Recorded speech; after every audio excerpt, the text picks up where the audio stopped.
I'm still feeling immensely nauseated. I don't know how to process any of this, and I feel like I'm going to throw up any moment now. I've only ever heard of things like this happening in movies or stories, but help! I guess these things happen in real life as well. So please forgive me if I sound all over the place while explaining my side of the story. So I, 27, female, have been married to my husband, 30, for almost a year. We'd been together for 2 years before that, and since we lived away from our respective homes, our families had also met only a couple of times, and everyone had to fly out here just to meet us. My husband hadn't met my sister until the wedding because the timing just hadn't worked out. She was still in school and she was a straight A student, so she wasn't willing to skip school either, so she'd mostly Skype me, and that's the only time we'd talk face to face. My husband had seen my sister and spoke to her a couple of times on Skype, but in person. He'd only met her at our wedding. My sister and I look really different, so much so that our relatives used to say that people wouldn't even be able to tell that we were sisters just by looking at us. That turned out to be true, lol. At the wedding, my sister decided to let her real hair color show since she'd been dyeing her hair all sorts of crazy colors ever since she was 15. Both my husband and sister have dark hair and dark eyes, while I have blonde hair and green eyes, so some of our guests even thought that my sister was my husband's sister instead because the resemblance was so striking. We laughed it off that day, but after that, something changed about my husband's behavior whenever I would bring up my sister. I think people can already guess where this is going. It's been almost a year since our wedding, and last week my husband told me that he was going to be out for a week for a business trip, and I was all right with it. But 2 days later, I learned from one of my mother-in-law's friends that they were all together on some beach and had even sent her a picture. I could see my little sister in the background of the selfie that my mother-in-law had clicked, and I was so shocked because both my husband and my sister had been lying to me, and that was just so strange. My mother-in-law's friend had even contacted me to tell me that she hoped I get well soon because my mother-in-law had told her that I'd have to skip the family vacation since I'd twisted my ankle. I was completely fine, and they just hadn't told me a thing about the vacation. As a matter of fact, everyone had lied to me just so that I wouldn't suspect a thing. I knew that my husband's family always took family trips once a year, and the past 2 years I'd even accompanied them, so this was just so weird to me. I decided to call my husband and then my sister, but neither of them were responding to my calls or texts, so I called my mother-in-law instead. I used a number I knew she wouldn't recognize since I have a separate number for work calls, and she did answer. I didn't waste any time and confronted her immediately, and initially she was at a loss for words and was fumbling to come up with an explanation. I was very heartbroken and lost at the time, so I told her that if she didn't tell me the truth then and there, then I would file for divorce immediately. I think that scared her, so she decided to tell me what exactly was going on. It's been 2 days since that phone call, and I'm still reeling from it now. So, as everyone must have guessed by now, yes, my husband and my sister are half siblings. 10 years after I was born, my mother had an affair with a man she met through a friend, and that just happened to be my current father-in-law. Here's why I was explaining a bit about my hair color and my sister's hair. My mother had always had blonde hair, but suddenly after my sister was born, she started dyeing it brown to match hers. My parents lied to me and told me that her original hair color was brown and she'd been dyeing it blonde all these years. I was just 10 years old, so I didn't question anything and just believed it. Now I know they'd done that just so that nobody would question them about why my dad's hair was dirty blonde and my mum's hair was blonde, but my sister's had brown hair. My mother unfortunately passed away a couple of years before I met my husband, so she couldn't have told me anything.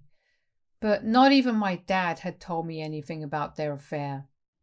As for my father-in-law, I've only ever met him once at the wedding, and I don't think he stayed for long, so he couldn't have met my sister. And he definitely didn't know anything about his second child, since my dad swears that my mother cut him off once she got pregnant and confessed to my father about her affair. They decided to stay together and work it out, and my father-in-law didn't want to be a part of his daughter's, my sister's, life either, so it all worked out pretty perfectly for all of them. My father-in-law hadn't even been there for our ceremony and had only been around for 20 minutes. He gave us our wedding gift, blessed us, and then left since he had a flight to catch. My husband's parents are divorced now and aren't on good terms at all, so the family vacations were usually just my husband, my mother-in-law, my brother-in-law, and his wife, and for the last 2 years, me as well. My mother-in-law told me that after the wedding, she'd suspected that my sister might be her husband's daughter, since that's actually the reason they got divorced all those years ago. He'd confessed to her that he'd had an affair and the woman he'd been involved with was also pregnant. He'd lied to her, saying that he wanted to be with her, but in reality he just needed an excuse to divorce her. My mother-in-law didn't ask him anything about it further and let him go. He continued to be a part of his sons' lives even though he'd moved to Europe. He'd call them often and would attend all the important events of their lives, but wouldn't stay for long since he didn't want to bother his ex-wife. He'd visit once or twice a year and would stay in a hotel so that he could meet his sons during that time, but that was about it. So naturally, my husband and his brother weren't close to their dad, but he still was a part of their lives, which is how they eventually managed to find out about the connection they had with my sister. My mother-in-law told me that a few weeks after our wedding, she'd had her doubts about my sister's lineage and had even spoken to her ex-husband about it. She hadn't spoken to him for years after their divorce, but this is what finally made her talk to him, since it was that important. She told him all about my mother, whatever she'd been able to learn from me, and he confirmed that she was the woman he'd had an affair with. She told my husband about it immediately, and around a month later, my husband and his family had reached out to my sister to talk about this, and while she'd been skeptical initially, she'd eventually agreed to get a paternity test. And as it turns out, my father-in-law was indeed the father of all three of them, my husband, his brother, and my sister. That was the reason my husband had started acting really weird whenever I brought up my sister in conversations after we got married. It all finally made sense, but now nothing makes sense to me on a personal level anymore. In just one phone call, I learned that my mother had cheated on my father and had lied to me ever since I was 10 years old. Admittedly, she just lied about her hair color, but I'm still in shock. Not just that, but also my husband, his entire family, and my entire family. My sister and my father have been lying to me for so long. It's been almost a year since our wedding, and they've all been hiding things from me for that long. My head hurts every time I try to make sense of it all, and I just feel like I'm caught up in some soap opera type drama right now. Everyone has been trying to get through to me for 2 whole days now, since I haven't been responding to any calls or texts ever since I learned the truth, but I just don't have anything to say to anyone right now. I haven't even opened their texts, and it just all keeps piling up. I haven't been able to leave the house either, and I just keep trying to go back in my head and replay all my interactions with my family. My dad, my sister, my husband, my mother-in-law, my brother-in-law, and even his wife. Every single one of them had been in on this secret apart from me, and I can't imagine why they'd think hiding this from me was okay. I feel so stupid that I never even picked up on anything. But truth be told, they'd all been really good at keeping this secret, and really, this is all just so messed up that nobody in their right mind would even imagine that something like this can happen to them. I'm just so done right now. All I want to do is take off by myself and clear my head. I know it seems really weird for me to say that when I just confessed that I haven't been able to even go out of my house yet after what I've learned, but I really do think a few days away from everything will help me clear my head. I used to do this back when I was in college. Whenever things got too overwhelming, I just take off by myself and go hiking or something for a few days. It was reckless and risky, but I survived, so I've been thinking about doing that once again. The only thing that's been stopping me is that I have to think about my family and the effect that my sudden disappearance without any explanation might have on them, especially after what I've just learned. I don't want to let them know where I am, though. I don't think they deserve to know because after everything that's happened, I know that if they're going to keep secrets from me, then so can I. I'm just a little conflicted because I'm so angry and hurt that my judgment's been clouded by my feelings. I know they'll be very worried if they can't find me at home, and probably still are worried since I haven't been responding to them. I just don't know what to do right now. On one hand, I really want to hurt them and make them panic when they won't be able to find me once they come back home. I want them to feel the way I am right now. But I know I'm a grown woman and that's a really juvenile thing to do, just run away to get people worried. So I don't know what to do. WIBTA if I took off by myself without an explanation? Update 1. All right, so I did go away for a few days. I went camping with strangers.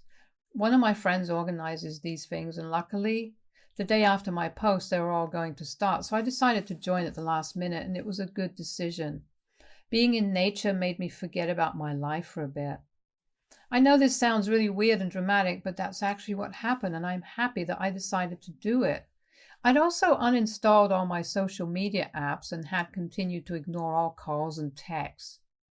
The signal strength was weak there anyway, so I didn't have to worry much. I was able to distance myself from everyone and everything, and I really needed that to think freely. I was away for 3 days and came back yesterday. I didn't go home, but decided to stay at a hotel because despite everything, I'm still not ready to face my family. I know they'll be worried, but I think it's time I put my own feelings first, and that's what I'm doing.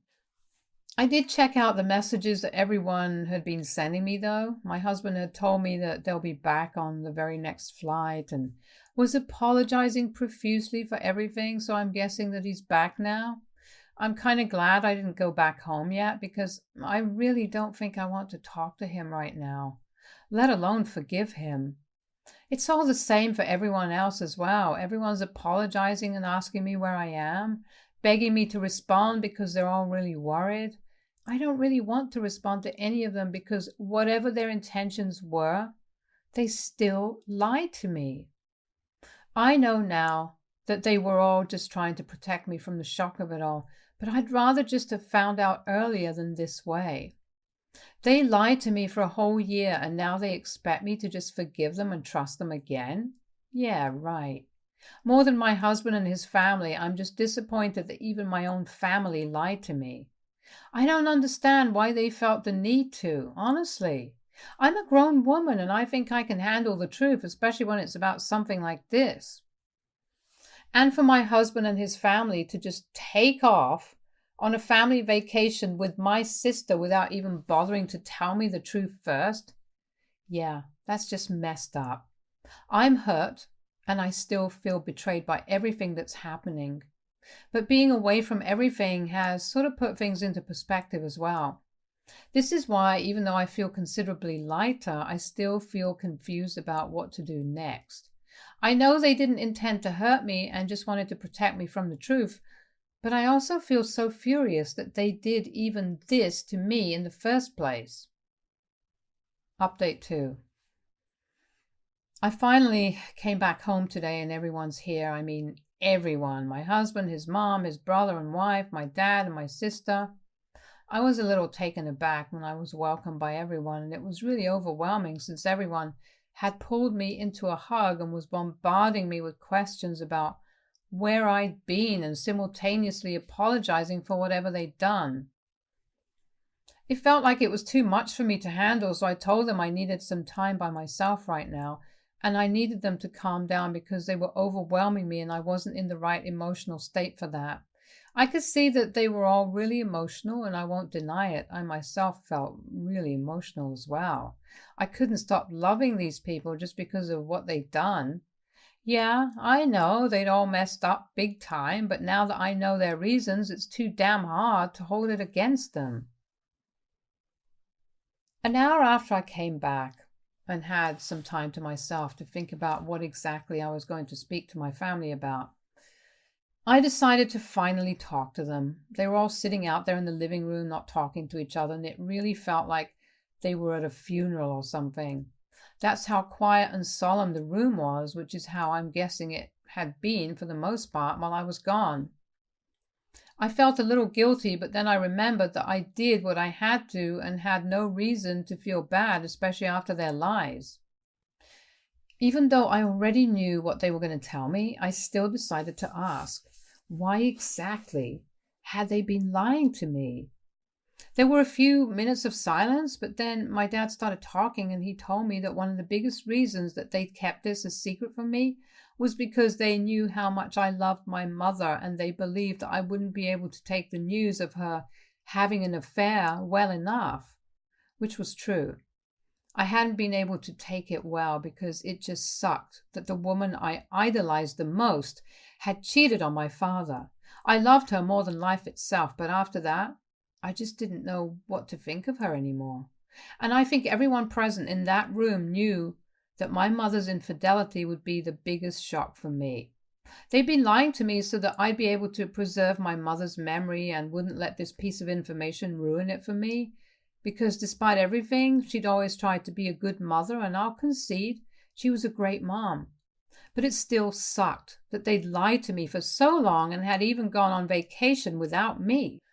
My husband explained that the purpose of that vacation was to come up with a way to tell me because the situation itself was so complicated. And they didn't realize that when I got to know that they'd been lying to me for a year, I'd probably be even more hurt than I would have been had they just been honest with me. They admitted that they'd screwed this whole thing up by trying to protect me and shield me from the truth instead of just being honest with me. This was a new and complex situation for everyone involved, and the longer they waited for the right time, the more difficult it became for them to tell me the truth. They'd made up their mind that after the vacation they'd come back and tell me everything. My husband also wanted to bond with my sister, but I guess she's our sister now, which just feels so weird to say that. I can't even wrap my head around it. Even she told me that there were multiple times when she wanted to tell me, but there was just no way she could bring herself to say it because she herself was struggling to come to terms with it. I forgive her. There's no question about it because she's just 17 and her whole world has just turned topsy-turvy with this revelation. The man she thought was her dad is not her real dad, and her supposed brother-in-law is her actual half-brother. If I was 17 and going through something like this, then I probably wouldn't know what to say or do either, so I understand why she didn't say a word about it. After that discussion, everyone else headed home so that my husband and I could have some time to ourselves and discuss what we wanted to do next. Once they were all gone, he sat me down and told me that he was really and truly sorry for lying and taking the lie so far. He said that he'd accept whatever decision I made about our marriage, even if I wanted to divorce him. He had tears in his eyes, but was trying his best to hold back so I don't feel guilty. And I think that was my breaking point. I broke down sobbing, and so did he, because despite what had happened, I didn't want to give him up. I just couldn't. I loved him too much. And I know I'll get a load of hate for this, but I really don't care. I know a lot of you wanted me to leave him, but I'm not doing that because families are complex and things aren't always black or white. I know that. And this couldn't have been easy for anyone involved. I know he lied to me and so did everyone else, but they lied to protect me and not hurt me. The situation itself is so messed up that even I don't know what I would have done had I been in my husband's place or my dad's. Have I forgiven everyone entirely? No, obviously not. I still have so many questions and so much to say because this is not something that people can come to terms with in just one day. I don't think anyone will ever understand exactly what I'm feeling right now, and neither do I have the right words to explain it. But what I do know is that with some time and effort, I know I'll be able to fix my relationship. Not just with my husband, but with the rest of my family as well. I can't forgive them just now, and I'll definitely never be able to forget any of this, but I think I'll be able to accept that this happened and move on eventually. Nevertheless, I'm still willing to give everyone a second chance. Update 3. Hey guys, it's been almost 6, I think, since the last update, and so much has changed. I'd like to thank everyone for all the kind messages and the overwhelming love and support that most of you have shown me. It means the world to me, and I'm doing a lot better than I was back then. There are also the usual hateful and judgmental people as well who believe that my marriage won't last and that my family is going to screw me over again. So thanks for the hate as well. It's made me immune to your cruel comments and remarks. But coming to what has happened since my last update, life's become considerably better since I decided to accept the truth and try to move on. The first thing that I did was get in touch with a therapist. Of course, I have solo sessions, but my husband and I also attend marriage counseling. Not just because we have problems in our relationship, but because we want to work on it and save our relationship. I know a lot of people still believe that getting marriage counseling means that a relationship has soured. But honestly, I think every couple going through a rough patch should try it out instead of giving up immediately. My husband and I are together and are just as much in love as we were the day we got married. It's a little strange to know that we have the same sister now, but we're trying to come to terms with it. He's trying to build a relationship with her, and I'm trying to fix mine since these are waters we've never navigated. It's all going well so far, and hopefully we'll all be back to normal someday. Whatever normal means for families like ours. I'm also trying to fix my relationship with my dad. I'm just as cordial as I used to be with my husband's family earlier. Families are complicated, but I'm glad I have the people that I do because despite everything, they still love me and I love them. I know it's really messy, but it's mine. Stay tuned for more stories from our girl relationships.